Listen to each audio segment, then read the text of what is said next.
This is short revision lecture for AS1. Now what all points we have covered in AS1, just check. AS1 में हमने क्या क्या, AS1 is of disclosure of accounting policies.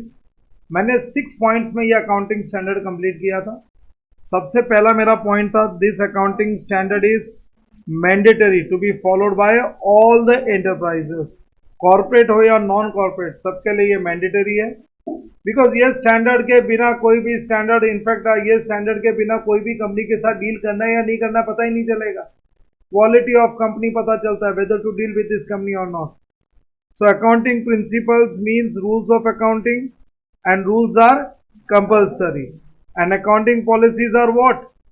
Methods to follow accounting principles for preparation and presentation of financial statements. So accounting policies methods होते हैं, हमको ये methods का disclosure करना है, ठीक है ना.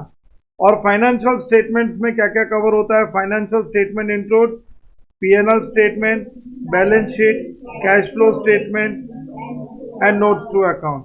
और मैंने डिफरेंट अकाउंटिंग पॉलिसीज के एग्जांपल्स भी दे रखे हैं.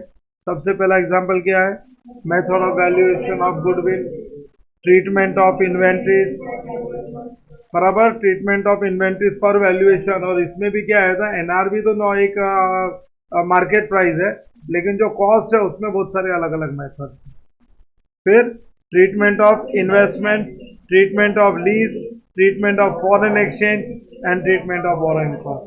ये मैंने कुछ एग्जांपल्स दिए थे, लेकिन इसमें change in method of depreciation नहीं दिया है मैंने, क्योंकि वो अकाउंटिंग एस्टीमेट है.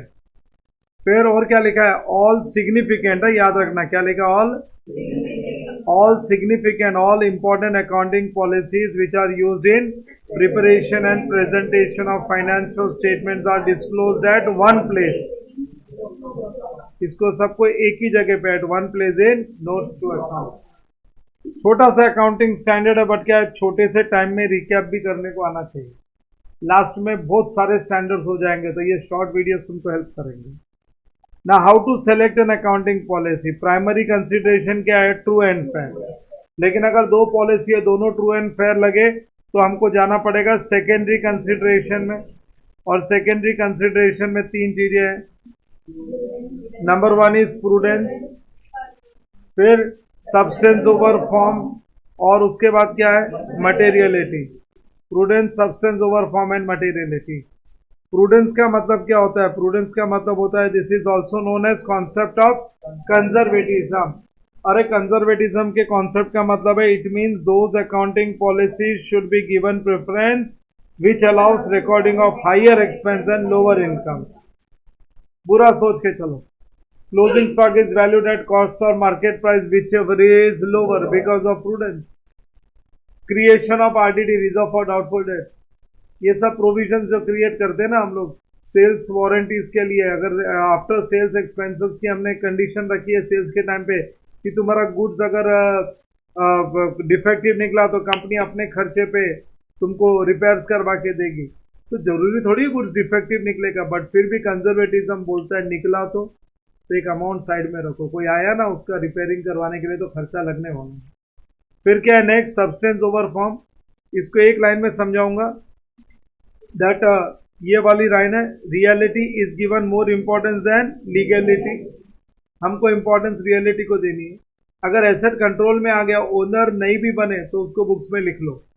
एसेट कंट्रोल चला गया एसेट का, और अगर अभी भी ओनर है तो भी बुक्स में मत लिखो, ठीक है ना. फिर उसके बाद नेक्स्ट क्या है? मटेरियलिटी.